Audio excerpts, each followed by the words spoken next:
Kami po ang mga urban farmers dito sa Quezon City, Barangay Baysa, District 6 na naglalayo na makapagtanim para sa ating komunidad. Nagsimula po ang aming grupo noong January 29, 2022. Umabot na po kami ng 2 taon sa aming pagtatanim at nagsimula po kami sa panahon ng pandemya. Sa panahon ng pandemya, napakahirap po ng buhay. Hindi po namin alam kung paano kami magsisimula at paano babangon sa pagsubok na dumating sa ating buhay.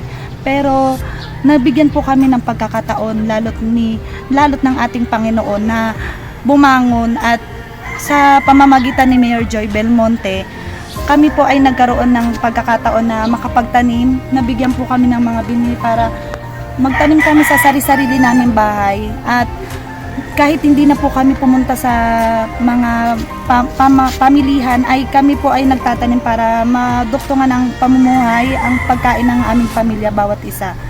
Gayun din po, dumating din po sa pagkakataon na may mga kababayan po kami dito sa aming lugar na nasusunugan. Nagkakaroon din po kami ng pagkakataon na mag-harvest po ng mga pananim upang sila po ay mabigyan ng mga pagkain na sa munting paraan may maitulong po kami. Higit pa rito, ang amin din pong ginagawa sa aming grupo, meron po kami mga kasamahan dito na mga senior citizen, nagbibigay din po kami bilang pamamahagi ng tulong na pagkain sa aming na-harvest na gulay sa pamamagitan ng pag-feeding po sa kanila. Niluluto po namin ito para po sila ay mabigyan din po ng kaunting tulong. At simula po kami 2022 po, tapos doon po kami nagtatanim na simula sa GK po.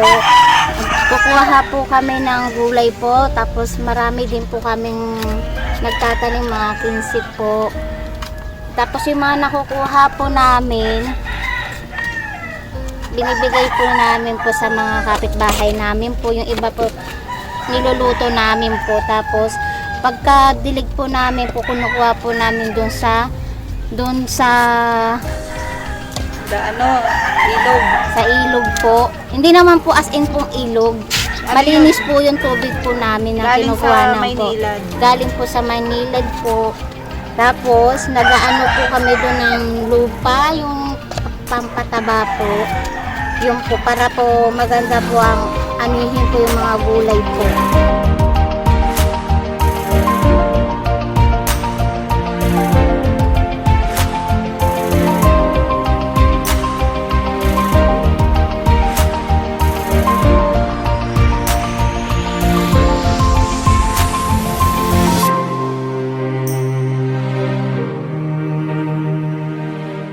Kami po yung urban farming kay Pres Irene Maynigo of What Chapter ng Baysa.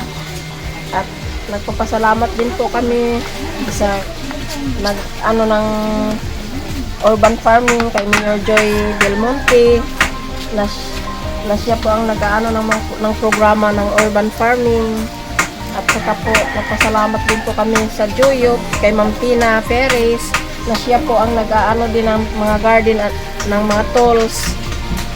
At saka sa founder po ng Baysa, Captain G. Mahuan, at kay Kagawad Ling Monteberhin na sila po ang nag-aano ng urban farming na sana po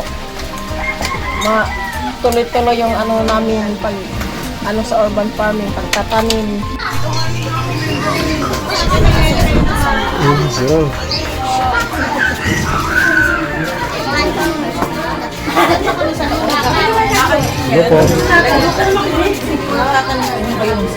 Sir Papi.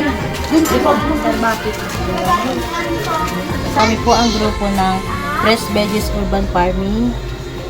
Ako po si Jessica Presa, secretary po ng Urban Farming. Ito po ang aming mga tanim. Yan po. Ito po ang aking mga kagrupo. Nagsimula po kami magtanim last year lang po. Pero yung dati po naming tanim ay nandun po kami sa may GK Paho. Kaso po ay napaalis po kami doon sa kadahilan ng may gagawin po doon na kaya po kami napaalis doon. Maraming salamat po Mayor Joy Belmonte, Cristina Perez, Joop Head, sa Joop Staff po, at sa aming presidente ng UBA, Irene Chavez Maynigo, at sa presidente po ng aming Urban Farming, Maria Teresa Nuneza.